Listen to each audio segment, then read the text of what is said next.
और आगे बढ़िए मेरे भाई, इफ्तार का टाइम हो गया।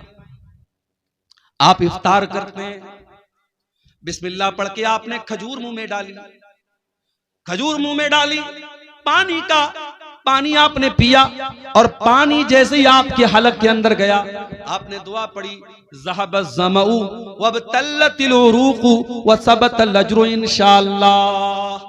ऐ अल्लाह तेरे हुक्म से मैंने रोजा पूरा कर लिया, ऐ अल्लाह मेरी प्यास खत्म हो गई, ऐ अल्लाह मेरी रगें तर हो गई, और ऐ अल्लाह अगर तूने चाहा तो मुझे सवाब भी मेरे रोजे का मिल जाएगा।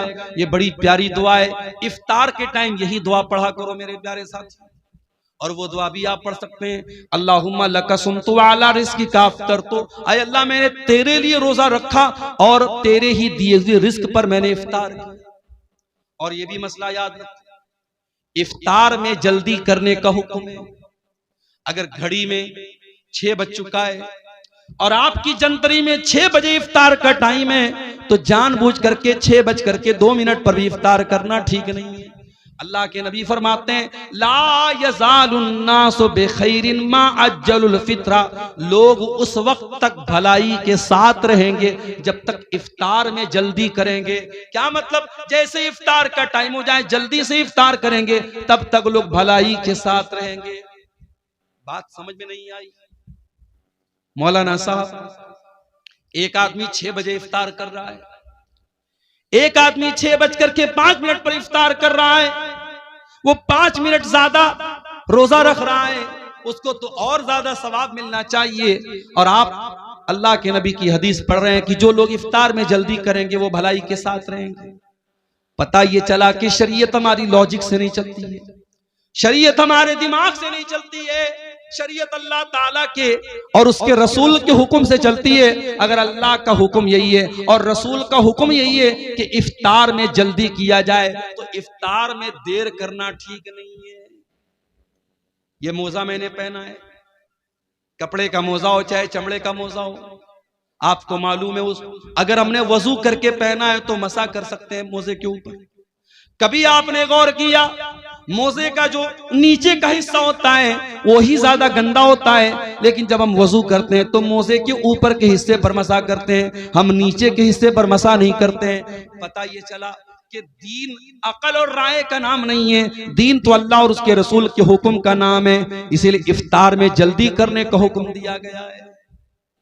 और ये भी नोट कर लो मेरे भाई, आज जैसे ही रमजान का महीना आता है, मर्दों की डिमांड क्या होती है?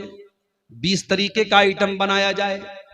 हो सकता है कि आपके शेरशाबादी समाज में शायद उतनी वैरायटी ना होती हो, लेकिन आप अगर बनारस चले जाएं, आप लखनऊ चले जाएं, आप हैदराबाद चले जाएं, आप मुंबई चले जाएं, तो इफ्तार के दस्तरखान पे आपको 20 तरीके के आइटम मिलेंगे। मुझे उससे कोई एतराज नहीं। अल्लाह ने आपको दौलत दी, आप खूब खाइए, मना नहीं है मेरे भाई।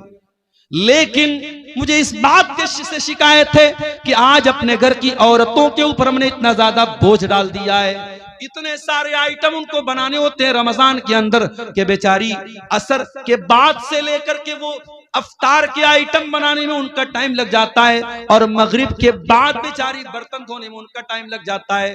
उनको इबादतों का टाइम नहीं मिलता, उनको कुरान पढ़ने का टाइम नहीं मिलता, उनको दुआ करने का टाइम नहीं मिलता। मेरे प्यारे साथियों, अपने मुंह के स्वाद के लिए और अपने पेट के लिए अपने घर की औरतों पर अत्याचार न करो, अपने घर की औरतों पर जुल्म न करो। अरे सिंपल जो खाना आम दिनों में खाते हो वही सिंपल तरीके से रमजान में भी खाओ। ठीक है, 2-4 आइटम बढ़ गए, कोई हर्ज की बात नहीं है, लेकिन बीवी के ऊपर इतना ज्यादा अत्याचार करना कि बेचारी दिन भर खाना ही बनाती रहे और इफ्तार के बाद पूरी कई घंटे वो बर्तन ही धोती रहे, ये औरतों पर जुल्म है। इससे भी हमें और आपको बचना। उसके बाद रमजान की एक बहुत अहम इबादत जिसके लिए कुरान में बाकायदा जिक्र किया गया, कुरान की तिलावत। रमजान में कसरत से कुरान की तिलावत करो, इसलिए कि रमजान के महीने में ही कुरान उतारा गया। फरमाया शहरु रमजान अल्लज़ी उन्ज़िला फ़ीहिल कुरान, रमजान के महीने में कुरान उतारा गया। हुदल लिन्नास, और ये कुरान सारी मानवता के लिए हिदायत बन करके आया। व बय्यिनातिम मिनल हुदा वल फुरकान, और इस कुरान की आयतें सच्चाई को खोल खोल के बयान करने वाली है। कभी आप अपने दिल पर हाथ रख के बताइए मेरे भाई, आपने पिछले रमजान में कितना कुरान पढ़ा था? मोबाइल पर आपने न जाने कितनी रील्स देखी थी, फेसबुक के ऊपर आपने न जाने कितना टाइम खर्च किया था, यूट्यूब पर आपने न जाने कितने वीडियोस देखे थे, लेकिन आप अपने दिल पर हाथ रख के बताइए कि आपने कुरान कितना पढ़ा था। बल्कि अगर आप मुझसे पूछे तो मैं एक बात कहूंगा, रमजान में उलमा की तकरीरें सुनिए, मैं मना नहीं करता, मगर तकरीरों से ज्यादा कुरान सुनिए, कुरान पढ़िए। रमजान को कुरान के लिए खास कर दीजिए। और आज भी आप देखिए जो हरमैन के इमाम है, जब वो कुरान पढ़ते हैं कितना अच्छा लगता है। शेख अब्दुल रहमान अस्सुदैई जब अपनी आवाज में कुरान पढ़ते अल्लाह अल्लाह, कितना प्यारा लगता है। शेख सऊद अशरम तो चले गए, लेकिन मौजूदा जो इमाम हरमैन है उसमें एक नाम शेख बदर तुर्की का है, कितना प्यारा कुरान पढ़ते हैं। आप मोबाइल पर हेडफोन लगा के अगर शेख बदर तुर्की की जबान से कुरान सुनेंगे और आंखें बंद कर लेंगे, आपको ऐसा लगेगा आप हरम में खड़े, आप मक्का में खड़े, आप मस्जिद हराम में खड़े। वो लोगों तुम कुरान पढ़ो तो सही एक बार। अला बिज़िक्रिल्लाहि तत्मइन्नुल कुलूब, ये कुरान तुम्हारे दिल को जरूर शांति देगा, तुम्हारे दिल को जरूर सुकून देगा। ये कुरान पढ़ के तो देखो, ये कुरान सुन के तो देखो। हमारे दिल इतने कठोर हो चुके हैं, हमें गाना अच्छा लगता है, हमें म्यूजिक अच्छा लगता है, हमें कुरान अच्छा नहीं लगता। हमें कुरान न पढ़ने का मन करता है, न सुनने का मन करता है। तरावी की नमाज में इमाम साहब जरा सी लंबी तिलावत कर दें तो हम नाराज हो जाते हैं, इमाम साहब आपने लंबी तिलावत क्यों कर दी? हमें कुरान 10 मिनट ज्यादा सुनना भी गवारा नहीं है। वही नौजवान जो आधा घंटे तरावी की नमाज में खड़ा नहीं हो पाता है और बैठ करके आराम आराम से तरावी पढ़ता है, वही नौजवान एक एक घंटा खड़े होकर के 50 ओवर का क्रिकेट मैच देख लेता है। अभी इस बार वर्ल्ड कप का 2020 वर्ल्ड कप चल रहा है। अपने नौजवानों से एक बात कहना चाहूंगा, ये वर्ल्ड कप का जो मैच है ये तो होता रहेगा, लेकिन रमजान पता नहीं दोबारा हमको मिलेगा कि नहीं मिलेगा। मेरे प्यारे साथियों, इस वर्ल्ड कप के चक्कर में अपने रमजान को बर्बाद न होने देना। इस वर्ल्ड कप के मैचों के चक्कर में आप जब मैच देखेंगे तो मैच में एडवर्टीजमेंट भी आएगा, प्रचार भी आएगा, उसमें नंगी लड़कियां भी आएंगी, उसमें नंगा प्रचार भी आएगा। उसमें जब मैच देखेंगे तो दर्शकों को भी दिखाया जाएगा, उसमें खूबसूरत लड़कियां भी नजर आएंगी और आप रोजे की हालत में ये सारी चीजें देखेंगे। इसलिए खबरदार, कहीं रमजान के रोजे को आपका ये वर्ल्ड कप का मैच बर्बाद न कर दे। इसलिए वर्ल्ड कप के मैच से भी होशियार रहना मेरे साथी। कुरान को टाइम दो। इमाम मालिक रहमतुल्लाह अलैह बहुत बड़े इमाम थे, हदीस का दर्स दिया करते थे। पूरी दुनिया से उनके पास लोग हदीस पढ़ने आया करते थे, लेकिन जब रमजान का महीना आता था इमाम मालिक ऐलान कर देते थे, वो लोगों मैं रमजान में हदीस नहीं पढ़ाऊंगा, मैं साल भर हदीस पढ़ाता हूँ। ये कुरान का महीना आ गया, ये रमजान का महीना आ गया, एक महीने के लिए मुझे कुरान के साथ छोड़ दो, मैं कुरान को पढ़ूंगा, कुरान पर गौर करूंगा। वो लोगों कुरान को पढ़ो रमजान, कुरान को सुनो रमजान में और कुरान पर गौर करो। ये दिल पर जो गुनाहों की लेयर चढ़ी है, ये दिल पर जो गुनाहों की परत चढ़ी है, जब कुरान पर गौर करोगे तो ये परत टूट जाएगी, ये परत गिर जाएगी। कुरान कहता है अफला यतदब्बरूनल कुरान अम अला कुलूबिन अक़फ़ालुहा, मेरे बंदो तुम कुरान पर गौर क्यों नहीं करते? क्या तुम्हारे दिलों पर ताले लगे हैं? जिस तरीके से मोबाइल का लॉक अगर खोलना हो तो जब तक पासवर्ड न डाला जाए तब तक मोबाइल का लॉक नहीं खुलता, जब तक पैटर्न लॉक न डाला जाए तब तक मोबाइल का लॉक नहीं खुलता। इसी तरीके से दिल पर जो लॉक पड़े हैं, दिल पर जो ताले पड़े हैं, दिल का ताला खोलना है तो कुरान पर गौर करो, कुरान पर तदब्बुर करो मेरे प्यारे साथी, कुरान पर गौर करो मेरे साथी। अल्लाह के नबी जिनके ऊपर कुरान उतरा था, अल्लाह के नबी कभी कभी दूसरे के मुंह से कुरान सुना भी कर। एक मर्तबा आपने अब्दुल्ला बिन मसूद से फरमाया, अय अब्दुल्ला इक़रा अलैयल कुरान, अय अब्दुल्ला मुझे कुरान पढ़ के सुनाओ। अब्दुल्ला बिन मसूद ने फरमाया, अय अल्लाह के नबी मैं आपको कुरान कैसे पढ़ के सुनाऊं, ये कुरान तो आप ही के ऊपर उतरा है। आपने फरमाया, अय अब्दुल्ला मैं दूसरे के मुंह से सुनना चाहता हूं, आज तुम्हारे मुंह से सुनना चाहता हूं, तो मुझे कुरान पढ़ के सुनाओ। अब्दुल्ला बिन मसूद कुरान पढ़ने लगे और सूरह निसा की तिलावत करने लगे, सूरह निसा पढ़ने लगे और अल्लाह के नबी गौर से सुनने लगे। पढ़ते पढ़ते पढ़ते पढ़ते अब्दुल्ला बिन मसूद इस आयत पर पहुंचे, फकई कैफा इज़ा जीना मिन कुल्ल उम्मतिन बिशहीद। ऐ मेरे नबी, उस वक्त आपका क्या हाल होगा जब हम हर उम्मत में से एक गवाह लाएंगे। वजीना बिकाला हाउलाई शहीदा, और ऐ नबी हम आपकी उम्मत पर आपको गवाह बनाएंगे।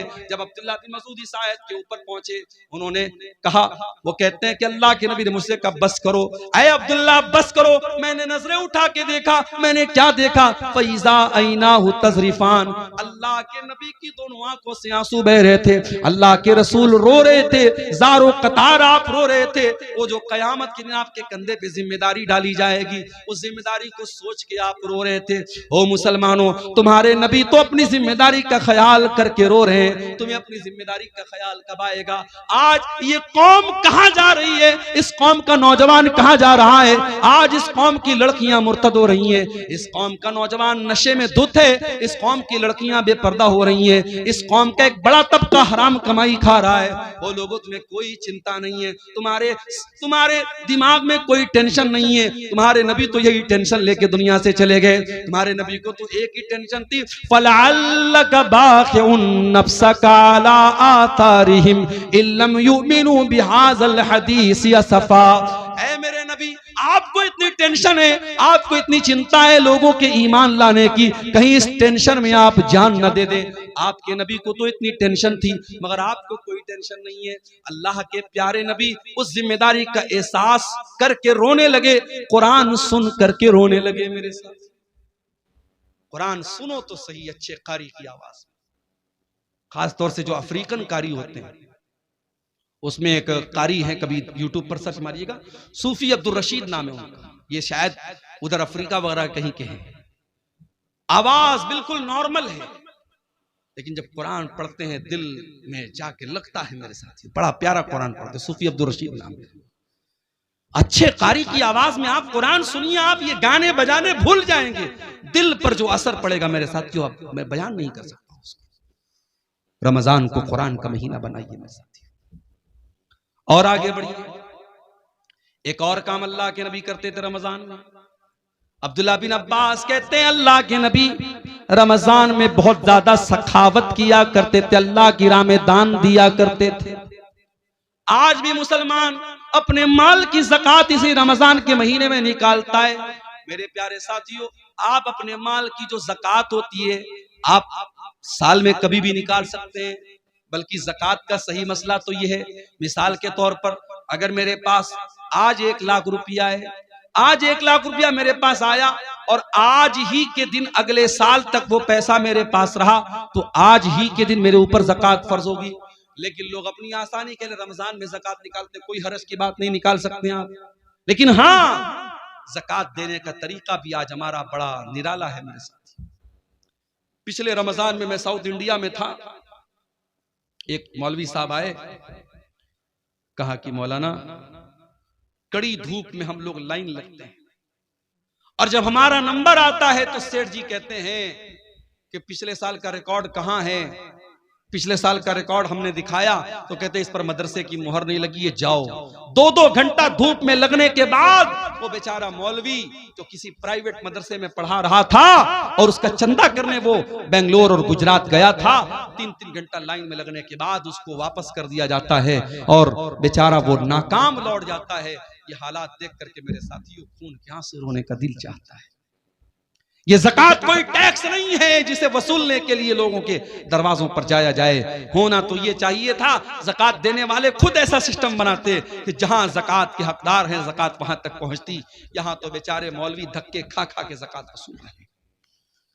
मेरे प्यारे साथियों, अपने माल की ज़कात निकालो और सही तरीके से अपने माल की ज़कात निकालो। अगर आपके पास 85 ग्राम सोना है, अगर आपके पास 595 ग्राम चांदी है, अगर आपके बैंक बैलेंस में आपके पास कैश रकम में इतना पैसा है जो 595 ग्राम चांदी के बराबर है, तो आपके पास अगर वो माल 1 साल तक रहता है तो उसकी ज़कात आपको देना है। और ऐ मेरी प्यारी माओ बहनों, ये भी याद रखिए, आपने सोने का जो जेवर पहना हुआ है, और आपने अलमारी में जो रखा हुआ है वो सब पर आपको ज़कात देना है। कोई ये ना सोचे कि जो मैं पहनती हूं उस पर ज़कात नहीं देना है, सब पर आपको ज़कात देना है। और अगर आपने अपने सोने चांदी की ज़कात नहीं निकाली तो अंजाम क्या होगा? अल्लाह फरमाता है वल्लज़ीना यकनिज़ून अज़्ज़हब वल फ़िज़्ज़ा वला युनफ़िक़ूनहा फ़ी सबीलिल्लाहि फ़बश्शिरहुम बिअज़ाबिन अलीम।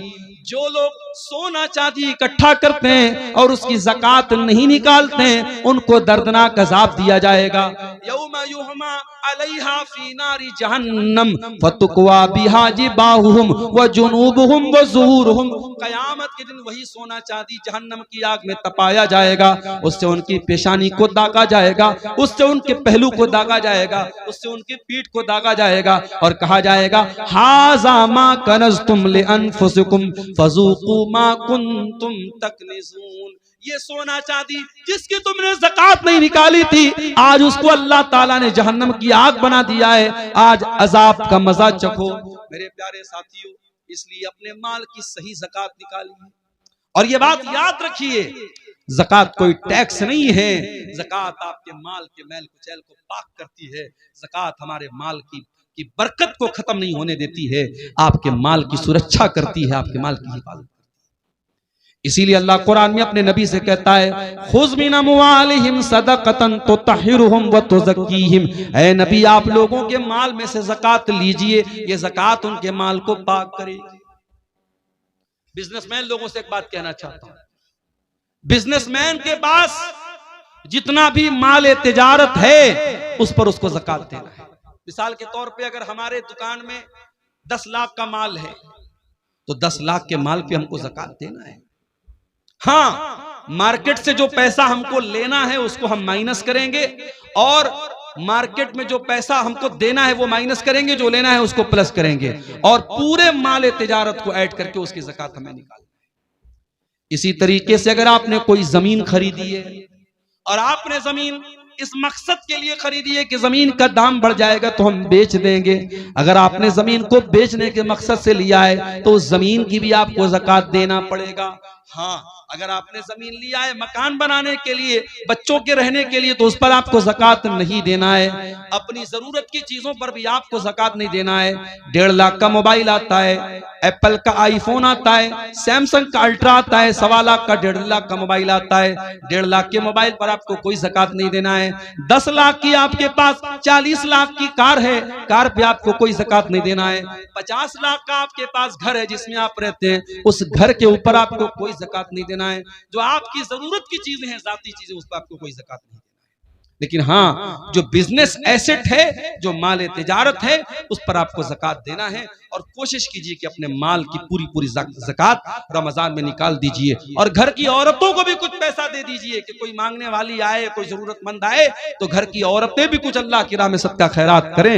ये माहौल मेरे प्यारे साथियों रमजान में अपने घरों का हमें बनाना चाहिए। अल्लाह के नबी सल्लल्लाहु अलैहि वसल्लम की बीवियों से कुरान कहता है कि ऐ नबी की बीवियों, अक़िमनस सलात व आतीनस ज़कात, तुम नमाज कायम किया करो, तुम ज़कात अदा किया करो। इसका मतलब कि औरत को भी ज़कात अपने माल की देना चाहिए। अगर औरत के पास अपना जेवर है, औरतों को जो मायके से मिलता है जेवर, वो औरत का अपना जेवर होता है। अगर शौहर ज़कात निकाल दे तो अच्छी बात है, अगर शौहर ज़कात नहीं निकालता है तो बीवी को खुद उसकी ज़कात निकालनी पड़ेगी। अगर अपना जेवर बेच के भी निकालना पड़े तो देना पड़ेगा। ज़कात दिए बगैर चारा नहीं है। और अगर हम जानबूझ के ज़कात नहीं निकालेंगे, अल्लाह क्या बहुत दर्दनाक अजाब होगा। मेरे प्यारे साथी, रमजान के इस मुबारक महीने में एक काम हमें और करना रहता है जिसको एतिकाफ बोलते हैं। एतिकाफ का मतलब होता है अपने आप को मस्जिद के अंदर कैद कर लेना। रमजान के आखिरी अशरे में 10 दिन तक इंसान एतिकाफ करता है, नबी की सुन्नत है। मगर ये मसला याद रखो, औरतें भी अगर एतिकाफ करेंगी तो मस्जिद में करेंगी। अगर औरतों के लिए मस्जिद में पर्दे का इंतजाम है, सुरक्षा का इंतजाम है, तो मस्जिद में एतिकाफ करेंगी। और अगर मस्जिद में इंतजाम नहीं है तो औरतों को मायूस होने की जरूरत नहीं है, वो और नेकी के काम करें, उनको एतिकाफ करने की जरूरत नहीं है। एतिकाफ अगर होगा तो मस्जिद में होगा, इसलिए कि अल्लाह के नबी से कहीं और एतिकाफ करने का सबूत नहीं मिलता। और इत्तिकाफ कौन करेगा? आज तो हालात ये पूरे गांव में कोई इत्तिकाफ नहीं करता है। पूरी अहले हदीसों की बस्ती है, कुरान और सुन्नत पर चलने वालों की बस्ती है, लेकिन पूरी बस्ती में एक आदमी भी एतकाफ नहीं करता है। अफसोस की बात है। मैंने मुंबई में देखा, मैंने कर्नाटक में देखा, मैंने तमिलनाडु में देखा, मस्जिद में 20-20 नौजवान, बिल्कुल हट्टे कट्टे नौजवान, वो आते हैं एतकाफ में बैठते हैं। औरतों के लिए इंतजाम मैंने देखा, पर्दे का इंतजाम है, वो एतकाफ करती हैं। मेरे प्यारे साथियों, जज्बा होना चाहिए आपके अंदर। और एतकाफ वो आदमी, आज हमारे यहाँ कोई करता भी तो कौन करता है, जो बिल्कुल समाज में रिटायर हो चुका है वो एतकाफ करता है। अरे जो बिजनेसमैन है, जो एक्टिव है, जो अपने दुनिया की कुर्बानी दे के एतकाफ करे, वो असल एतकाफ करता है। मेरे साथ ये एक पर्चा आया है मेरे सामने। हमारे इलाके में एक घर है जिसमें हर दिन 2 से 4 मरतबा अपने आप आग लग रही है। लोग 20 दिनों से बहुत परेशान हैं। वजह क्या है, जरा इस मसले पर रोशनी डालें। देखिए, कभी कभी कुछ चीजों की वजह नॉर्मल होती है, लेकिन हम वजह कुछ और समझते हैं। हम बाइक से जा रहे हैं, बिल्ली ने रास्ता काटा, हम कहते हैं मौलवी साहब बिल्ली ने रास्ता क्यों काटा? अरे बिल्ली को जाना था कहीं, वो जा रही थी, उसमें क्या मसला है? आग लग रही है तो आग लगने की कोई वजह है। अब कुछ लोग उसको जबरदस्ती कि साहब वहां कुछ शैतान का मामला है, ये है वो, ऐसा कुछ नहीं है। अगर आपको ये लग रहा है कि ये आग जो लग रही है नॉर्मल कोई वजह नहीं है, आप वहां कुरान पढ़िए, उस घर में अल्लाह का जिक्र कीजिए, कुरान पढ़िए, नमाज पढ़िए। उसके बाद कौन से शैतान की मजाल है कि वहां अपनी कोई हरकत कर सके? और आग अगर लगती है तो कहीं ना कहीं लापरवाही से लगती है। अल्लाह के नबी की हदीस है कि रात में सोने के पहले चिराग बंद करो। हमारे यहां लोग सर्दियों में हीटर जलाते हैं और हीटर चलाए चलाए सो जाते, कितनी जगह एक्सीडेंट हो जाता है। जो नबी की हदीस है, जो नबी का फरमान है, उस पर हमेशा हमें अमल करना है। रात में जो भी आग से रिलेटेड चीजें, चाहे गैस का चूल्हा हो, चाहे चिराग की बत्ती हो, चाहे हीटर हो, सब बंद करके सोना चाहिए। तो बहरहाल अगर किसी घर में बार बार आग लग रही है, उसकी वजह पे गौर कीजिए। कोई हर चीज के पीछे कोई दूसरी वजह सोचना और समझना ये मुनासिब नहीं है। वल्लाहु आलम बिस्सवाब। ज़कात के माल से क्या मदरसे के उस्ताद, क्या इतना ही लिखा है? मदरसे के उस्ताद को शायद ये पूछना चाह रहे हैं कि मदरसे के उस्ताद को तनख्वाह दे सकते हैं कि नहीं। देखिए, जो भी हमारे यहाँ दीनी मदरसे हैं, उलमा का एक बड़ा तबका, उलमा की एक बड़ी जमात का ये मानना है कि हिंदुस्तान के माहौल में जो दीनी मदरसे हैं ये फी सबीलिल्लाह के अंदर आते हैं। जो कुरान में अल्लाह ताला ने ज़कात किसको देना है, 8 जगहों पे ज़कात का पैसा दे सकते हैं। उसमें एक जगह है फी सबीलिल्लाह, अल्लाह की राह में भी ज़कात का पैसा दे सकते हैं। तो उलमा की एक बड़ी जमात का कहना है कि मदरसा जहां दीनी तालीम होती है वहां पे हम ज़कात दे सकते हैं, क्योंकि वो फी सबीलिल्लाह के अंदर आता है। अगर मदरसे में गरीब बच्चे पढ़ते तब तो कोई शक की बात नहीं, ज़कात दे सकते हैं। अगर मदरसे में खुशहाल बच्चे भी पढ़ते हैं तब भी ज़कात की रकम दी जा सकती है। क्यों? क्योंकि मदरसों का असल मकसद क्या है, अल्लाह के दीन की तबलीग करना, लिहाजा वहां ज़कात की रकम दी जा सकती है। लेकिन इस तरीके के मदरसे जहां ज़कात की रकम दी जाती है, वहां अगर ऐसे बच्चे पढ़ते हैं जिनके बाप खुशहाल हैं, तो उनको ये चाहिए कि खुराकी वगैरह की वो फीस दे दें, ताकि वो ज़कात के अंदर किसी तरीके के डाउट से वो बच जाए। हदीस के मुताबिक इफ्तारी में जल्दी करने का हुक्म है, लेकिन हमारे इलाके में एक ही जगह में अहनाफ कुछ और अहले हदीस हजरात कुछ औकात में इफ्तारी करते हैं। उसकी क्या वजह हो सकती है? क्या इसमें भी अव्वल और आखिर वक्त का मसला है, यानी 2 से 4 मिनट? अहनाफ के यहाँ जबरदस्ती सिर्फ एहतियात के नाम पे 2-4 मिनट लेट किया जाता है। उसकी कोई दलील नहीं है। जो जंतरी के औकात है बहुत सोच समझ करके, हिसाब किताब करके बनाए गए हैं। नबी के जमाने में जंतरी नहीं थी, नबी के जमाने में घड़ी नहीं थी, आसमान देख करके लोग इफ्तार करते थे। आज तो अल्हम्दुलिल्लाह घड़ी है और जंतरी में बाकायदा पूरा तहकीक करने के बाद इफ्तार का टाइम तय किया गया है। वो उसमें ताखिर करने का कोई जो है मतलब नहीं है। जो लोग एहतियात के नाम पे देर करते हैं वो ठीक नहीं है। क्या सहरी के लिए माइक में ऐलान करना सही है? सहरी के लिए, सहरी खत्म करने के लिए अजान होती है, वो काफी है। अलग से कोई माइक से ऐलान करना ठीक नहीं है। रोजे की हालत में खून चेक कराना कैसा है? करा सकते हैं, खून की जांच करा सकते हैं, कोई हरज की बात नहीं। क्या मस्जिद के माइक में गजल हमद पढ़ना सही है? गजल हमद जो है ये अगर अच्छा कलाम है और मान लीजिए कि मस्जिद में कोई प्रोग्राम वगैरह हो रहा है तो उस मौके पर तो पढ़ सकते हैं। ऐसे ही नॉर्मली जो है लाउड स्पीकर से गजल और हमद पढ़ना ये ठीक नहीं है, ये दूसरों को तकलीफ पहुंचाने वाली बात है। क्या लिखा है? कय के होने से क्या रोजा टूट जाए? अगर बीमारी की वजह से उल्टी होगी किसी को तो खुद से जो उल्टी हो जाती है उससे रोजा नहीं टूटता है, उल्टी होने से रोजा नहीं टूटता है। हाँ, कोई जानबूझ करके अपने मुंह में हाथ डाल के उल्टी करे तो उससे रोजा टूट जाएगा, लेकिन जो खुद से बीमारी की वजह से उल्टी होती है उससे रोजा नहीं टूटेगा। क्या झूठ बोलने से रोजा टूट जाता है? झूठ बोलने से रोजा टूटता नहीं है, मगर झूठ बोलना रोजे की हालत में हराम है। अल्लाह के नबी ने फरमाया अगर कोई आदमी रोजा रख करके भी झूठ बोलता है तो फिर अल्लाह ताला को उसके रोजे की कोई जरूरत नहीं। इफ्तार कराने से कितना सवाब मिलता है? आप जिसको इफ्तार कराएंगे उसको उसके रोजे का पूरा पूरा सवाब मिलेगा और उतना ही सवाब आपको भी मिलेगा। इसलिए कोशिश ये कीजिए कि रमजान में रोजाना एक आदमी को अपने साथ बिठा के इफ्तार कराइए ताकि आपको हर रोजे का डबल सवाब मिले। लेकिन यहाँ जो इफ्तार करने आएगा आपके घर में वो बेचारा कहीं ये ना सोचे कि मेरे सवाब में कोई कमी आएगी, उसको पूरा सवाब मिलेगा, लेकिन इफ्तार कराने वाले को डबल सवाब मिलेगा। सहरी के लिए वजू करना जरूरी है? नहीं, वजू भी जरूरी नहीं है, बल्कि नापाकी की हालत में भी आप सहरी कर सकते हैं, लेकिन हाँ फौरन गुस्ल करके आप जमात से फजर की नमाज पढ़ेंगे। तो ये चंद मसाइल थे। हम अल्लाह ताला से दुआ करते हैं रब्बुल आलमीन हमें आने वाले रमजान का हक अदा करने की तौफीक अता फरमाए। रब्बुल आलमीन। अस्सलामु अलैकुम वरहमतुल्लाहि वबरकातुहू। शेख मोहतरम, एक सवाल मैं लगभग 1-2 साल से लेकर के घूम रहा हूँ कि एक छोटी बस्ती है जिसमें एक जुमे की मस्जिद है, उसके बगल में ही मतलब सट करके ही रूम मदरसे के बनाया हुआ है। अगर उस मस्जिद में के मतलब मदरसे रूम में औरत जुमा या तरावी या ईदैन की नमाज उसमें पढ़ेगी तो होगी या नहीं? इन्होंने पूछा है कि मस्जिद के सटा हुआ कोई मदरसे की जमीन है, उसमें औरतें अगर जुमा में आ जाती हैं या ईदैन में आ जाती हैं तो नमाज पढ़ सकती हैं या नहीं। अगर मस्जिद और वो मदरसे की जो जमीन है वो सटी हुई है, बीच में कोई गैप नहीं है, तब तो नमाज हो जाएगी।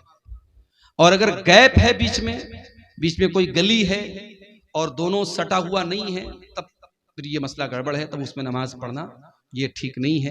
लेकिन अगर इमारत दोनों की सटी हुई है और मस्जिद में अभी तौसी की गुंजाइश नहीं, तो मस्जिद मदरसे में भी औरतें जुमा की नमाज भी पढ़ सकती हैं और ईदैन की नमाज भी पढ़ सकती हैं। वल्लाहु आलम बिस्सवाब। ठीक है, अल्लाह ताला हम सबको नेक अमल अच्छी समझ की तौफीक अता फरमाए। आने वाले रमज़ान को हमारी ज़िंदगी का बेहतरीन रमज़ान बना दे। अल्लाह ताला जो लोग बीमार हैं उनको सेहत और तंदुरुस्ती दे ताकि वो आसानी के साथ रमज़ान का रोज़ा रख सकें। रब्बुल आलमीन हम सब के यहाँ जमा होने को कबूल फरमाए।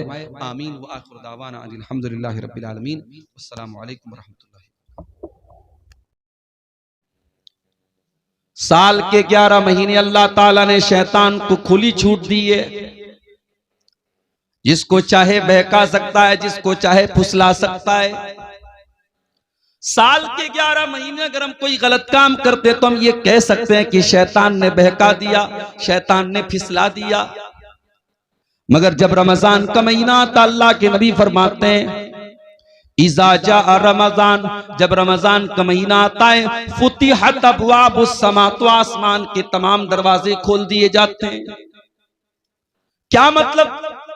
इसका मतलब ये हुआ कि जब हम अल्लाह की बारगाह में दुआ के लिए हाथ उठाते हैं तो आसमान के सारे दरवाजे खोल दिए जाते हैं। हमारी दुआओं की कबूलियत में अब कोई रुकावट नहीं है। अगर सच्चे दिल से हम कोई दुआ करेंगे, अल्लाह ताला हमारी दुआ को जरूर कबूल करेगा।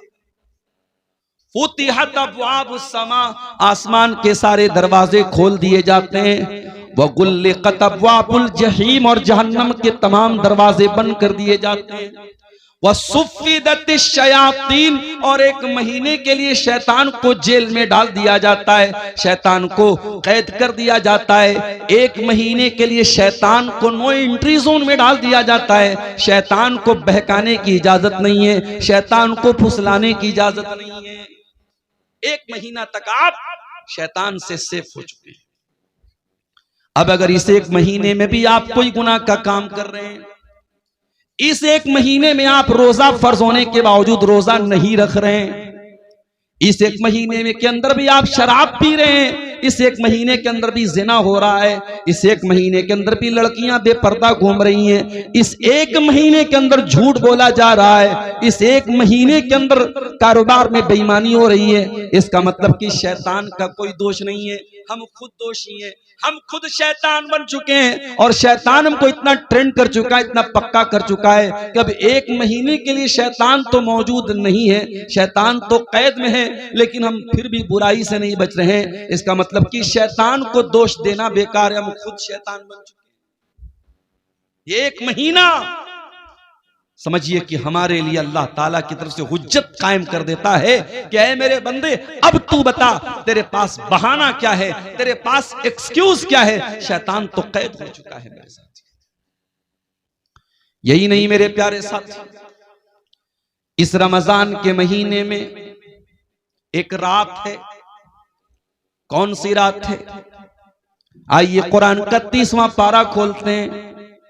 इन्ना अंज़लनाहु फी लैलतिल क़द्र, ऐ मेरे बंदो हमने कुरान को लैलतुल क़द्र में उतारा है।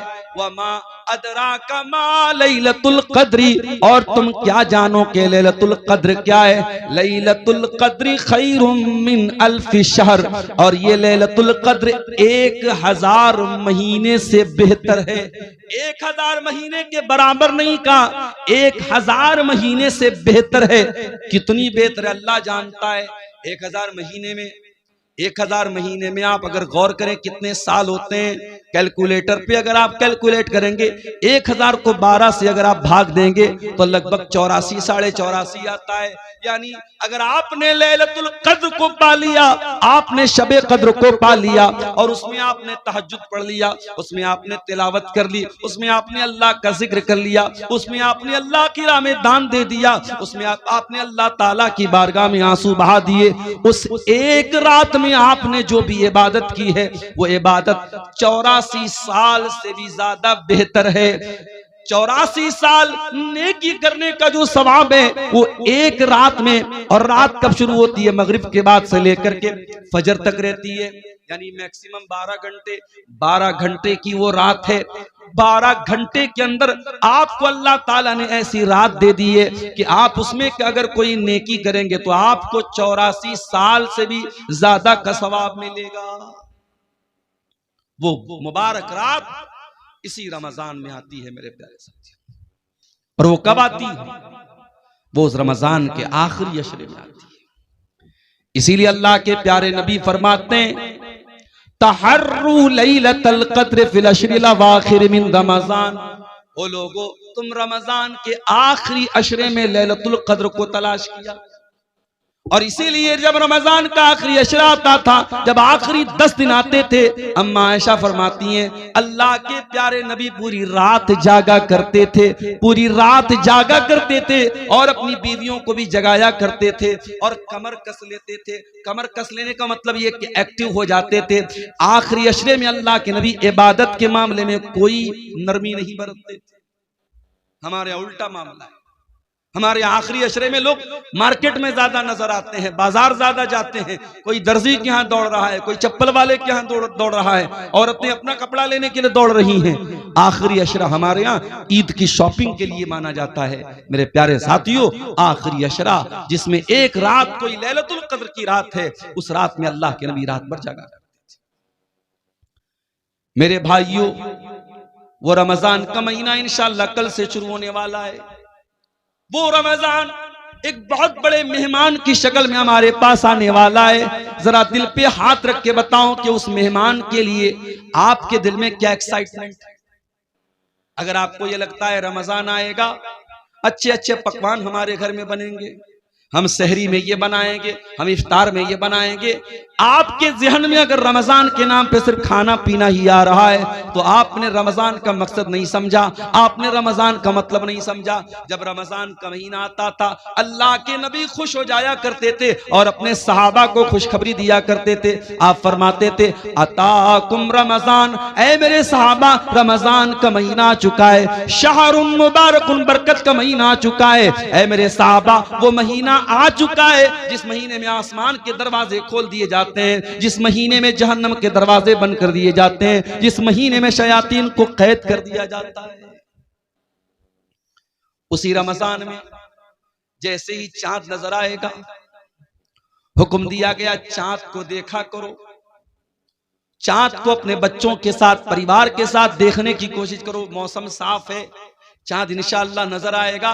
जब रमजान का चांद तुम्हें आसमान पे नजर आ जाए तो ये दुआ पढ़ लेना जो अल्लाह के प्यारे नबी पढ़ा करते थे, अल्लाहुम्मा अहिल्लहु अलैना बिल अम्नि वल ईमानी वस्सलामति वल इस्लामी रब्बी व रब्बुकल्लाह।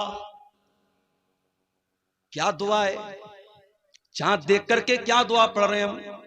अय अल्लाह, तो इस चांद को अमन के साथ हम पर तुलू फरमा दे, ईमान के साथ तुलू फरमा दे, सलामती के साथ तो इस चांद को तुलू फरमा दे, इस्लाम के साथ इस चांद को तू तुलू फरमा दे। रब्बी व रब्बुकल्लाह, और ऐ चांद मेरा और तेरा रब अल्लाह है। कभी आपने गौर किया, हमारे गैर मुस्लिम भाई भी तो चांद देख के करवा चौथ मनाते हैं। हमारे गैर मुस्लिम भाइयों के यहाँ भी चांद की बड़ी अहमियत है, मगर वो चंद्रमा को देवता मानते हैं, वो चंद्रमा की पूजा करते हैं, वो चंद्रमा की इबादत करते हैं। मगर मेरे प्यारे साथियों, इस्लाम एक ईश्वरवाद वाला मजहब है, इस्लाम तौहीद वाला मजहब है। हम चांद को देख करके भी ऐलान करते हैं, रब्बी व रब्बुकल्लाह। ऐ चांद, हम तेरी उपासना नहीं करते, ऐ चांद हम तुझे रब नहीं मानते, ऐ चांद हम तुझे अपना पूज्य नहीं मानते, हम तुझे अल्लाह ताला का एक क्रिएशन मानते हैं, अल्लाह ताला की एक मखलूक मानते हैं। और हम चांद देख करके भी ऐलान करते हैं, रब्बी व रब्बुकल्लाह, ऐ चांद मेरा भी रब अल्लाह और तेरा भी रब अल्लाह। इस्लाम तौहीद वाला दीन है मेरे प्यारे। इस्लाम में शिर्क बर्दाश्त के काबिल नहीं है मेरे साथी। इस्लाम तो वो मजहब है कि तमाम नमाजों में हम रुकू करते हैं, सजदा करते हैं, मगर जनाजे की नमाज में हम रुकू और सजदा नहीं करते। क्यों नहीं करते? सामने मुर्दा रखा हुआ है, सामने जनाजा रखा हुआ है। अगर जनाजे की नमाज में रुकू डाला जाता और सजदा डाला जाता तो यह मैसेज जाता कि इस्लाम तो मुर्दे के आगे सजदा करवा रहा है, इस्लाम तो मुर्दे के आगे झुक रहा है। इसलिए जनाजे की नमाज में कोई रुकू और सजदा नहीं है। जनाजा रखा हुआ है, हम जनाजे की नमाज पढ़ते, उसमें कोई रुकू सजदा नहीं है। और इसीलिए अल्लाह के रसूल ने किसी कब्र के ऊपर नमाज पढ़ने से मना किया है। न तो कब्र के ऊपर मस्जिद बनाई जा सकती है, न मस्जिद में कब्र बनाई जा सकती है। कब्र के ऊपर भी नमाज नहीं और मस्जिद के अंदर भी कब्र को आपने रखने से मना किया है। आज अफसोस की बात, उसी इस्लाम को मानने वाले आज तौहीद को नहीं समझते। कोई किसी के आगे सर झुका रहा है, कोई किसी के आगे सर झुका रहा है। और आपकी शेरशाबादी बिरादरी में जो पूरी अहले हदीस बिरादरी है, आज आपकी बिरादरी में भी बहुत सारी ऐसी चीजें होने लगी हैं जो तौहीद के खिलाफ है। माफ कीजिएगा, बहुत सारे घरों में जहालत की वजह से, तालीम की कमी की वजह से आज बच्चे पैदा होने के बाद ही उनके गले में धागा डाल दिया जाता है। आपके शेरशाबादियों में भी ये चीज देखी जा रही है कि बच्चों के गले में धागा और तावीज डाला जा रहा है। बच्चा बीमार हो जाए तो शिरकिया झाड़ फूक करने वाले झूठे मक्कार लोगों को बुला के उनसे झाड़ फूक करवाया भी जा रहा है। अगर कौवा बोलने लगे तो कौवे के बोलने पर ये कहा जाता है कि कौवा बोल रहा है, इसका मतलब कोई मनहूस खबर आने वाली है। इस तरीके की उल्टी सीधी रिवायतें और उल्टी सीधी चीजें आज हमारे अहले हदीसों के अंदर भी मेरे प्यारे साथियों पाई जाने लगी हैं। याद रखिए, हम तौहीद वाले हैं, हम मर जाएं कट जाएं, तौहीद से समझौता करने वाले नहीं है। यही हमारी पहचान है। अल्लाह के नबी ने फरमाया, ला तुशरिक बिल्लाहि व इन कुतिलता व हुर्रिकता, अगर तुम्हें कत्ल कर दिया जाए या जला दिया जाए तब भी तुम अल्लाह के साथ शिरक मत करना। तौहीद की हिफाजत करो मेरे प्यारे साथ।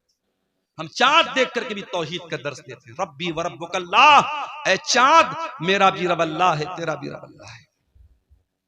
एक और मैसेज मिला चांद की दुआ से। दुनिया कहती है मुसलमान तो आतंकवादी होता है, कहने वाले कहते हैं सारे मुसलमान तो आतंकवादी नहीं होते, लेकिन सारे आतंकवादी मुसलमान होते हैं। कहने वाले इस्लाम को आतंकवाद के साथ जोड़ते।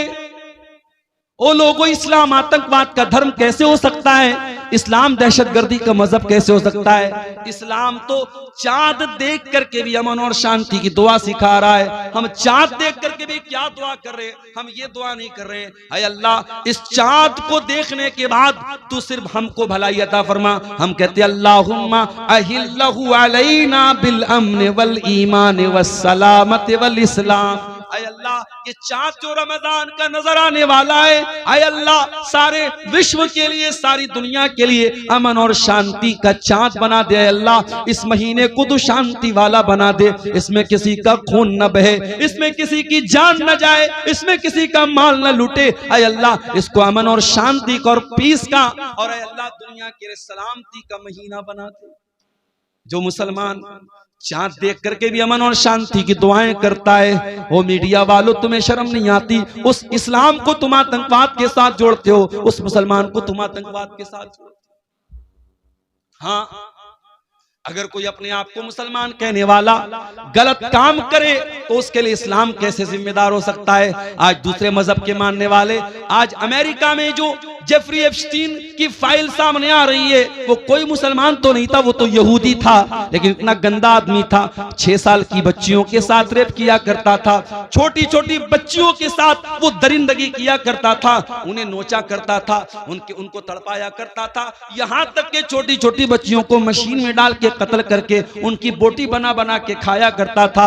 वो तो यहूदी था, तो क्या हम ये बोलेंगे कि उसके इस अमल की वजह से पूरी यहूदी कौम गलत मानी जाएगी? नहीं मेरे प्यारे साथियों, कुछ लोगों के गलत कामों की वजह से पूरा मजहब बदनाम नहीं किया जा सकता, पूरे दीन को ब्लेम नहीं किया जा सकता। इस्लाम कल भी अमन और शांति का प्रतीक था और आज भी अमन और शांति का प्रतीक है और कयामत की सुबह तक अमन और शांति का प्रतीक रहेगा। हम तो चांद देख करके भी अमन और शांति, चांद देखने के बाद दूसरा काम हम क्या करते हैं? इशा की नमाज पढ़ने के बाद तरावी की नमाज पढ़ते हैं। जैसे ही रमजान शुरू होता है ये बहस भी छिड़ जाती है, तरावी 8 रकात पढ़ी जाए कि 20 रकात पढ़ी जाए। कोई 8 को सही कहता है, कोई 20 को सही कहता है, लेकिन एक बात से कोई इनकार नहीं कर पाएगा कि अल्लाह के नबी ने जो 3 दिन तरावी पढ़ाई थी वो 8 ही रकात आपने पढ़ाई थी। कैसी आवाज है? 3 दिन तक अल्लाह के नबी ने जो तरावी की नमाज पढ़ाई थी वो 8 रकात थी, इसमें किसी को शक नहीं है मेरे प्यारे साथी। हजरत आयशा से पूछा गया अल्लाह के प्यारे रसूल की रमजान की नमाज कैसी थी?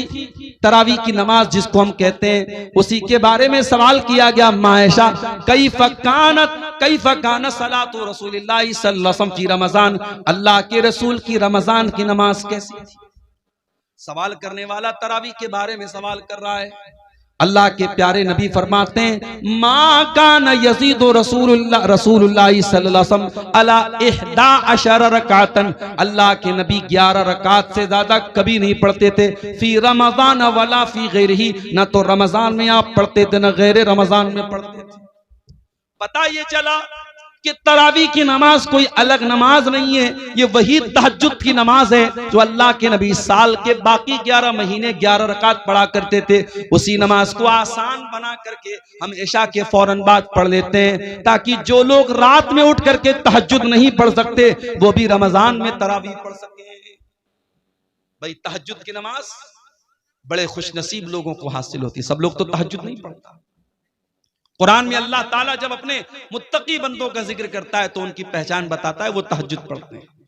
कहीं अल्लाह फरमाता है कानू कलीलन मिनल लैली मा यहजऊन, मेरे मुत्तकी बंदे रात को बहुत कम सोते हैं, वो रात में तहज्जुद की नमाज पढ़ते हैं। कहीं अल्लाह ने फरमाया ततजाफा जुनूबुहुम अनिल मजाज यदऊन रब्बहुम खौफन व तमा, मेरे मुत्तकी बंदे अपने बिस्तर से अलग होकर के अल्लाह की बारगाह में तहज्जुद पढ़ते हैं। यदऊन रब्बहुम खौफन व तमा, वो अपने रब से दुआएं करते हैं, कभी अल्लाह के अजाब से डरते हैं, कभी अल्लाह की रहमत की उम्मीद रखते हैं।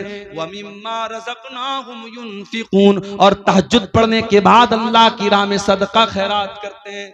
वही तहज्जुद की नमाज रमजान में तरावी के नाम से पढ़ी जाती है और अल्लाह के नबी ने इसको 11 रकात ही पढ़ा है।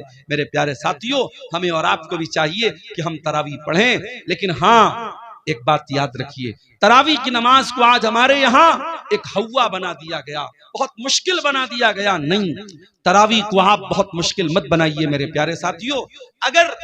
अगर हमारे नौजवानों का स्टेमिना बहुत कमजोर हो चुका है और वो बेचारे बहुत लंबी तरावी नहीं पढ़ पा रहे, तो ठीक है, आप हल्की ही तरावी पढ़ाइए। हल्की से मुराद ये है कि अगर एक पारा पूरा अगर इमाम पढ़ रहा है और एक पारे में सारे लोग शामिल हो सकते हैं तो एक पारा पढ़ाया जाए। अगर एक पारा भी लोग नहीं पढ़ पा रहे तो एक पारे से भी कम पढ़ा जा सकता है, लेकिन कोशिश ये कीजिए कि तरावी की नमाज पूरे महीने पढ़ी जाए।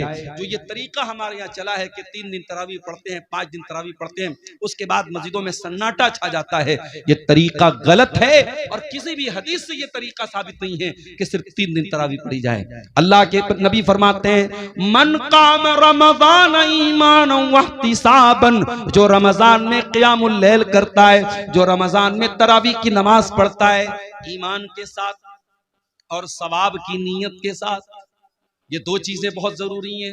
तरावी की नमाज का मकसद दिखावा नहीं होना चाहिए, तरावी की नमाज का मकसद ये बताना नहीं होना चाहिए कि मैं बहुत बड़ा नेक इंसान हूं। तरावी का 2 मकसद होना चाहिए, ईमान वहतिसाबन, ईमान के साथ और सवाब की नीयत के साथ जो तरावी की नमाज पढ़ेगा, अल्लाह के नबी फरमाते हैं गुफिर लहू मा तक़द्दम मिन ज़ंबिही, उसके पिछले तमाम के तमाम गुनाह माफ हो जाएंगे। और ये भी याद रखिए, अभी आज एक फोन मेरे पास आया, मौलाना मैं एक जगह ड्यूटी कर रहा हूं, 12 बजे रात तक मेरी ड्यूटी है, मैं ड्यूटी से आने के बाद जमात तो मुझे नहीं मिलेगी, क्या मैं अकेले तरावी की नमाज पढ़ सकता हूं? मैंने कहा आप पढ़ सकते हैं, जायज है, लेकिन ये बात याद रखिए कि तरावी की नमाज जमात से पढ़ना अफजल है, जमात से पढ़ना अफजल और बेहतर है। इसलिए कि अल्लाह के नबी ने फरमाया, मन कामा मअल इमामी हत्ता यंसरिफ कुतिब लहू क़ियामुल लैला, जो इमाम के साथ क़ियामुल लैल करता है, जो इमाम के साथ तरावी की नमाज पढ़ता है, उसको पूरी रात तहज्जुद पढ़ने का सवाब मिलता है। इसलिए मेरे भाइयों, मस्जिद में तरावी का एहतमाम करो और औरतों के लिए भी इंतजाम करो ताकि माएं बहनें भी इस सवाब में शामिल हो सके, मर्द हजरात भी तरावी पढ़ें और पर्दे के साथ औरतों का भी इंतजाम करो, औरतें भी जाके तरावी की नमाज। और आगे बढ़िए, तरावी आपने पढ़ ली, रात में सो गया, सुबह 4 बज गए, आपकी बीवी ने आपको उठाया, उठिए। आपने कहा अरे 4 बज रहा है तो मुझे क्यों उठा रही है? बीवी ने कहा शायद आप भूल गए आज पहला रोजा है, चलिए सहरी कर लीजिए। आप उठे, ब्रश किया आपने, मुंह धोया आपने, दस्तरखान पे बैठ के बीवी ने जो सहरी में बनाया था वो सहरी आप खाने लगे। 4 बजे सुबह आपने तो कभी नाश्ता नहीं किया था, आप तो सुबह 8-9 बजे नाश्ता करते थे। ये 4 बजे कौन सा नाश्ता हो रहा है? इसको सहरी बोलते हैं और ये सहरी बड़ी बरकत वाला खाना है। अल्लाह के नबी फरमाते हैं तसहरू फइन्न फिस्सहूरी बरका, सहरी खाया करो, सहरी में बरकत है। सहरी के बगैर भी आप रोजा रखेंगे हो जाएगा, मगर सहरी खा के रोजा रखेंगे तो बदन में ताकत रहेगी। इसीलिए बहुत सारी जगहों पे सहरी में ताकत की चीजें खाते। हमारे बनारस में वो मेवा वगैरह डाल करके उसमें मखाना भी होता है और बादाम भी होता है, काजू भी होता है, वो सब डाल के एक आइटम बनाते हैं, उसको हरीरा बोलते हैं। कहीं हरीरा बोलते हैं, कहीं तुर्री बोलते हैं, पता नहीं आपके सीमांचल में भी कुछ ऐसा बनता होगा। तो आप सहरी में इस तरीके की चीजें जब खा लेते हैं तो फिर पूरे दिन एक एनर्जी रहती है बदन में। अगर आप सहरी नहीं खाएंगे, मान लीजिए कोई सोया रह गया, रात में बेचारा वो इरादा करके सोया तो मैं सुबह सहरी करके रोजा रखूंगा, लेकिन नींद नहीं खुल पाई और फजर का टाइम हो गया और तब उसकी नींद खुली, तो रोजा वो रखेगा कि नहीं रखेगा? रोजा रखेगा, रोजा हो जाएगा, मगर जब बगैर कुछ खाए पिए रोजा रखेगा तो कमजोरी रहेगी। इसलिए सहरी जरूर करना चाहिए। हमने सुबह 4 बजे सहरी कर ली, 5 बजे फजर की अजान होने वाली है, हमने 10 मिनट में 15 मिनट में सहरी कर ली। अब हमारे पास 45 मिनट का टाइम अभी अजान तक बचा है। हमने सोचा बिस्तर पे चल के थोड़ा आराम कर लेते हैं। जैसे ही बिस्तर पे आराम करने गए, नींद आ गई और फजर की नमाज हमारी बिस्तर पे चली गई। ये तरीका गलत है मेरे भाई, बिल्कुल गलत है ये तरीका।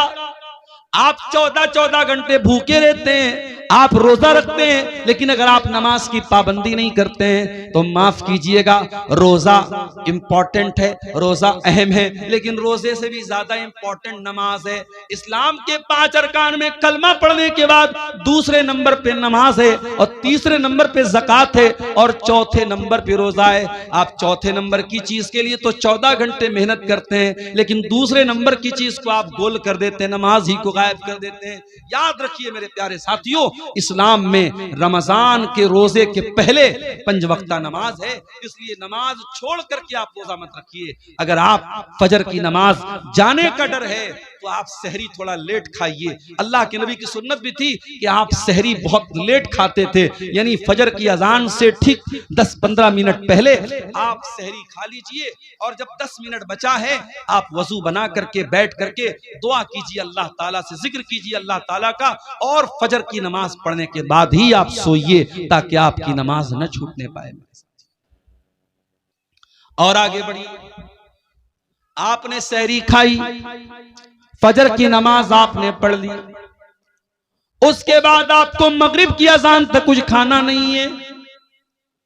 दोपहर का टाइम आया, जोहर की नमाज पढ़ने के लिए आप मस्जिद में आए, सुबह 5 बजे आपने पानी पिया था, आपका हलक बिल्कुल सूख करके कांटा हो चुका है।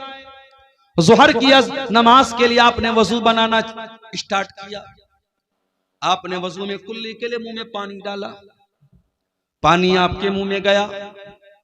आप अगर चाहें तो पानी के 2-4 कतरे हलक के नीचे डाल के हलक को गीला कर लें, हलक को तर कर लें। हलक तो सूख करके कांटा हो गया है, 2-4 कतरे पानी के चले जाएं तो कौन देखने वाला है? न कोई कैमरा वहां लगा है, न बगल वाले को पता चलेगा, न इमाम साहब को पता चलेगा, न मौलवी साहब को पता चलेगा। लेकिन कोई ताकत है, कोई पावर है जो आपको ऐसा नहीं करने दे रहा है।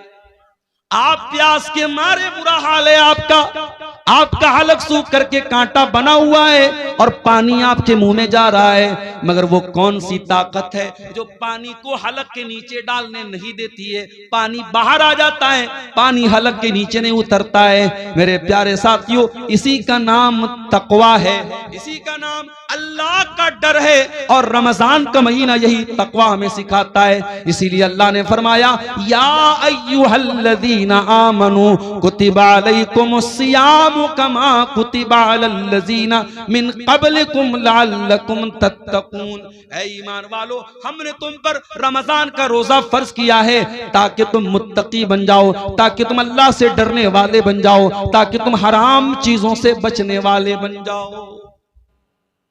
रोजे की हालत में खाना नहीं खा सकते, पानी नहीं पी सकते, बीवी से मिल नहीं सकते, बीवी के साथ रोमांस कर सकते हैं, गले लग सकते हैं, बीवी को टच कर सकते हैं, लेकिन अगर डर हो इस बात का कि बीवी से ज्यादा करीब होंगे तो हो सकता है कि बीवी के साथ सोहबत हो जाए। जिसको इस बात का डर हो वो बीवी से बहुत ज्यादा करीब भी न जाए। रोजे की हालत में आप इंजेक्शन भी लगवा सकते हैं, लेकिन शर्त यह है कि ताकत का इंजेक्शन ना हो, ग्लूकोज का इंजेक्शन ना हो। नॉर्मल इंजेक्शन भी आप लगवा सकते हैं। रोजे की हालत में आप कान में ड्रॉप भी डाल सकते हैं, आंख में ड्रॉप भी डाल सकते हैं, हाँ, नाक में कोई दवा नहीं डालें। रोजे की हालत में आप खून की जांच भी करवा सकते हैं, लेकिन हाँ, खून चढ़वा नहीं सकते, खून दे नहीं सकते, खून ले नहीं सकते। खून इसलिए नहीं दे, खून लेंगे तो बदन में एक ग़िज़ा आ जाएगी, वो जायज नहीं है। रोजे की हालत में बदन को ग़िज़ा पहुंचाना जायज नहीं, और खून किसी को देंगे तो कमजोरी बहुत ज्यादा आ जाएगी, रोजे पर इफेक्ट पड़ेगा, इसलिए खून देना भी ठीक नहीं रोजे की हालत में। रोजे की हालत में आप अगर भूल करके कुछ खा गए, नबी अकरम ने फरमाया, अगर भूल चूक करके तुम्हारे मुंह में कुछ चला गया, खा लिया, तो जैसे ही याद आ जाए फौरन बाज आ जाओ। और तुमने जो भूल करके खा लिया पी लिया, उससे तुम्हारे रोजे पर कोई फर्क नहीं पड़ा, बस ये समझो कि तुमको अल्लाह ने खिला दिया। अब मान लो आप घर में आए, प्याले में दाल रखी हुई थी, आपने थोड़ी सी दाल पी ली, फिर आपको याद आया, अरे भाई अभी तो रमजान शुरू हो गया है। फिर आपको अब्दुल गफ्फार साहब की तकरीर भी याद आ गई, उन्होंने कहा था अल्लाह ताला खिला रहा है, आपने पूरी गटागट पूरी दाल आप पी गए। ये नहीं कर देना भाई, वरना मसला फंस जाएगा, बदनाम मैं हो जाऊंगा। जितना चला गया, जितना गलती से भूल से आपने खा लिया, बस वहीं स्टॉप हो जाओ। जैसे ही याद आ गया मैं रोजा, अच्छा अब ये भी है, बाज लोगों को याद कब आता है जब पूरा खा पी के डकार लेते अल्हम्दुलिल्लाह, उसके बाद उनको याद आता है कि हाँ मैं रोजा हूं। तो इतनी कमजोर याददाश्त भी आपकी नहीं होनी चाहिए। रोजे की हालत में अगर भूल करके आपने खा लिया तो कोई गुनाह की बात नहीं। इसी तरीके से आप सुबह सहरी कर रहे थे, आप चाय पी रहे थे, आप दूध पी रहे थे, उतने में अजान शुरू हो गई, तो बर्तन में जितना दूध है, जितनी चाय है, उसको आप कंप्लीट कर लीजिए, उस पर अल्लाह ताला की आपकी कोई पकड़ नहीं होगी। अजान अगर होने लगे तो बर्तन में जो चीज आप पी रहे हैं उसको आप कंप्लीट कर सकते हैं, उसमें कोई गुनाह की बात नहीं। और ये भी नोट कर लीजिए, रोजे की हालत में अगर रात में इंसान अपनी बीवी से मुलाकात करता है, जाहिर है कि रात में तो जायज है, या रात में इंसान सो गया और वो नापाक हो गया, उसको एहतलाम हो गया, नाइट फॉल हो गया, अब सुबह वो उठा तो वो नापाक है, यानी उसके ऊपर गुस्ल वाजिब है। अब वो क्या करे, वो रोजा रखेगा कि नहीं रखेगा? रोजा रखेगा वो। और अगर उसी हालत में फजर की अजान भी हो गई तो भी कोई गुनाह की बात नहीं है, उसका रोजा बिल्कुल सही है। लेकिन हाँ, अगर इंसान रात में नापाक हुआ है, सुबह उसी हालत में सहरी कर सकता है, लेकिन फजर की अजान अगर हो गई है तो जितना जल्दी मुमकिन हो वो गुस्ल करे और जमात से जाकर के नमाज पढ़े। कुछ लोग क्या करते हैं, नापाक हो गए तो आराम से सोए रहते हैं, सुबह 8 बजे 9 बजे उठ करके गुस्ल करते हैं और फिर नमाज पढ़ते हैं। ये गलत है, ये नाजायज है, ये हराम है। आप नमाज को बिना मजबूरी के उसके टाइम से डिले नहीं कर सकते। अगर आप नापाक हैं, जितना जल्दी मुमकिन हो आप नापाकी को दूर कीजिए और नमाज पढ़िए।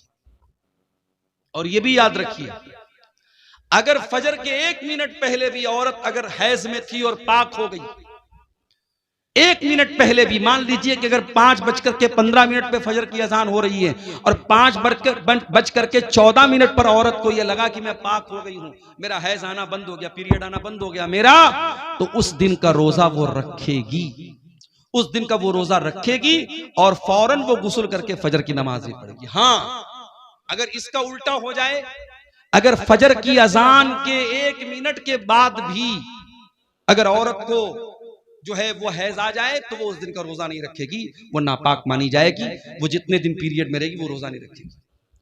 अगर मगरिब की अजान के 1 मिनट पहले भी उसको हैज आ गया तो वो रोजा उसका काउंट नहीं होगा, उस रोजे को वो बाद में पूरा करेगी, वो रोजा उसका पूरा नहीं माना जाएगा। ये मसले हैं, इसकी भी जानकारी हमको कर लेना जरूरी है। शाम का टाइम आया, आपने, बीवी आपकी कमरे में आती है, वही बीवी जो आपके लिए सर से पैर तक हलाल है, आपने रोजे की हालत में अपने आप को कंट्रोल किया है, बीवी के करीब नहीं जा रहे, आपको बहुत तेज भूख लगी, आपके घर में खाने पीने के बहुत सारे आइटम रखे हुए हैं, लेकिन आप उन चीजों को नहीं खा रहे, आपको प्यास लगी, आप कोई चीज पी नहीं रहे। ये रोजा हलाल चीजों को आपसे छुड़वा रहा है। खाना हलाल है लेकिन आप खाना नहीं खा रहे, पानी हलाल है लेकिन पानी नहीं पी रहे, बीवी हलाल है लेकिन बीवी के करीब नहीं जा रहे। मेरे प्यारे साथियों, ये रोजा हमें ये सबक दे रहा है, ऐ रोजा रखने वाले, अगर तू अल्लाह के हुक्म पर हलाल चीजों को छोड़ सकता है तो तू हराम को भी छोड़ सकता है, और अगर तू हलाल को छोड़ता है और हराम को नहीं छोड़ता है तो फिर तेरे रोजा रखने का कोई मतलब नहीं है। कुछ लोग क्या करते हैं, दिन भर तो रोजा रखते हैं और मगरिब की जैसे ही अजान होती है, इफ्तार करने के बाद पहले सिगरेट का धुआं निकालते हैं, पहले बीड़ी का धुआं निकालते हैं। अरे अल्लाह के बंदे, अगर तुझे सिगरेट इतनी प्यारी है और बीड़ी इतनी प्यारी है कि तू मगरिब की अजान का वेट कर रहा था, तो इससे तो बेहतर था तू रोजा ही ना रखता, तू रोजा ही ना रखता। तू अल्लाह के लिए हलाल चीजों को छोड़ने को तैयार है तो तू हराम को नहीं छोड़ सकता। मेरे प्यारे साथियों, रमजान हमें चेंज करने के लिए आया है, रमजान हमारे अंदर परिवर्तन लाने के लिए आया है। रमजान ने हमारे सोने का, खाने का, पीने का टाइम चेंज कर दिया है। जो रमजान हमारे खाने पीने सोने का टाइम चेंज कर सकता है, वो रमजान हमारी बुरी आदतों को भी चेंज कर सकता है। वो बीड़ी पीने वालों, वो सिगरेट पीने वालों, वो शराब पीने वालों, मोबाइल पर गंदी चीजें देखने वालों, वो बेपर्दा रहने वाली लड़कियों, वो गलत ताल्लुकात में फंसने वाले नौजवानों, अगर अपनी गंदी आदतों से पीछा छुड़ाना है तो उसका बेहतरीन मौका है रमजान। रमजान तौबा का महीना है मेरे साथ। तौबा का मतलब क्या होता है? तौबा कहते किसको है अरबी ज़बान में? तौबा का मतलब होता है यू टर्न ले लेना। आप गाड़ी लेके जा रहे हैं, आपको वापस दोबारा उसी रास्ते पर वापस होना है, आप गाड़ी को दोबारा घुमाएंगे, यू टर्न लेंगे, इसको तौबा कहते हैं। इसका मतलब ये हुआ कि जब इंसान सही रास्ते से भटक जाए तो वो तौबा करे ताकि दोबारा सही रास्ते पर आ जाए। मेरे प्यारे साथियों, अगर आपको तौबा करना है, अल्लाह के रास्ते पे वापस आना है, तो रमजान उसके लिए बेहतरीन मौका है। अल्लाह से सच्ची तौबा कीजिए मेरे साथी। 4 दिन की जिंदगी है, हम नहीं जानते पूरा रमजान भी हमको नसीब होगा कि नहीं होगा, नहीं मालूम। किसी दिन हार्ट अटैक आ जाए, इंतकाल हो जाए, नहीं मालूम। किसी दिन बाइक से जा रहे हो, कोई एक्सीडेंट हो जाए, बाइक से गिर के हम मर जाएं, नहीं मालूम। कार से जा रहे हो, कार किसी खाई में चली जाए, अल्लाह को प्यारे हो जाए। हमें तो ये भी नहीं मालूम कि कब मरेंगे, कहां मरेंगे। 5 चीजों का इल्म तो सिर्फ अल्लाह ताला के पास है। इन्नल्लाह इंदहु इल्मुस्साह, कयामत कब आएगी सिर्फ अल्लाह को मालूम है। व युनज़्ज़िलुल गैस, बारिश कब होगी, कितनी होगी, कहां होगी, अल्लाह को मालूम है। व यअलमु मा फिल अरहाम, और माँ के पेट से जो बच्चा पैदा होने वाला है वो क्या बनेगा, कितनी उम्र पाएगा, कितनी रोजी रोटी पाएगा, नेक बनेगा कि बुरा बनेगा, दीनदार बनेगा कि बेदीन बनेगा, माँ बाप का फरमाबरदार बनेगा या ना फरमान बनेगा, मुशरिक बनेगा या तौहीद वाला बनेगा, ये सारी बातें तो अल्लाह ही जानता है। वमा तदरी नफ्सुम माज़ा तक्सिबु गदा, और कोई नहीं जानता कि कल वो क्या करेगा। वमा तदरी नफ्सुम बिअय्यि अर्दिन तमूत, और कोई नहीं जानता कि वो कहां मरेगा, कब मरेगा छोड़ दो, कहां मरेगा इसकी भी कोई गारंटी नहीं। कितने इसे बिहार के लोग हैं, चंदा करने जाते हैं बेंगलोर, चंदा करने जाते हैं कर्नाटक, और वहीं किसी हादसे में इंतकाल हो जाता है। इसी कटिहार में घसिया घाट नाम का एक इलाका है, वहां एक मौलाना कारी अब्दुल बासित नाम के थे, बहुत अच्छे मेरे ताल्लुकात थे, उनके मदरसे में कई बार जलसे में गया। बेचारे तमिलनाडु के इलाके में चंदा करने गए थे, ट्रेन पर चढ़ रहे थे, अचानक ट्रेन से गिर गए और वहीं ऑन द स्पॉट उनका इंतकाल हो गया। मेरे प्यारे साथियों, हम तो ये भी नहीं जानते कि पूरा रमजान हमको नसीब होगा कि नहीं होगा, हम कहां मरेंगे और किस हाल में मरेंगे। मेरे प्यारे साथियों, कोशिश करो कि ये रमजान का महीना तौबा का महीना बन जाए, हमारे अंदर सुधार का महीना बन जाए, हमारे अंदर चेंजिंग का महीना बन जाए, अपनी बुरी आदतों को कंट्रोल करने वाला महीना बना लो रमजान।